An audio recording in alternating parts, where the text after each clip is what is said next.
મધ્યપ્રદેશ રાજ્યના મહુ ગામમાં થયો હતો.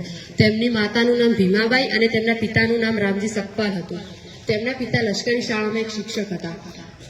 ભીમરાવ નાનપણથી જ ખૂબ જ દેખાવડા અને ભણવામાં ખૂબ જ તેજસ્વી હતા, પરંતુ તે સમયે દલિતોની જાતિને સૌથી નીચી ગણવામાં આવતી, તેથી ભીમરાવના શિક્ષક તેમને ક્લાસમાંથી બહાર બેસાડતા. આથી આ નાનકડા ભીમરાવને ખૂબ જ દુઃખ થતું. ત્યારે તેમને વિચાર આવેલો કે આ દેશમાં હજારો દલિતોની પણ આવી સ્થિતિ હશે.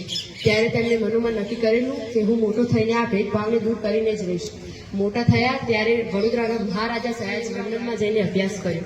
અમેરિકાની કોલંબિયા યુનિવર્સિટીના 300 વર્ષના ઇતિહાસમાં બાબા સાહેબે સિમ્બોલ ઓફ નોલેજનું બિરુદ પ્રાપ્ત કર્યું હતું. બાબા સાહેબ એક પ્રખર દેશભક્ત પણ હતા. તેઓએ આઝાદીની લડતમાં પણ મહત્વનો ફાળો આપ્યો હતો. બાબા સાહેબે આપણા દેશનું બંધારણ ઘડી આપણા દેશ માટે ઘણા બધા કાયદાઓ બનાવ્યા હતા. તેઓ આપણા પ્રથમ કાયદા મંત્રી પણ હતા. 6 ડિસેમ્બર 1956ના રોજ તેમનું અવસાન થયું. ભારત માતાના આ સાચા સપૂતને ઈસવીસન 1990માં મરણોત્તર ભારત રત્નના ઇલ્કાબથી નવાજવામાં આવ્યા હતા. જેમણે આ ભારતના વિશાળ સંવિધાનનું સર્જન કર્યું તે બાબા સાહેબને હું નમન કરું છું. અસ્તુ.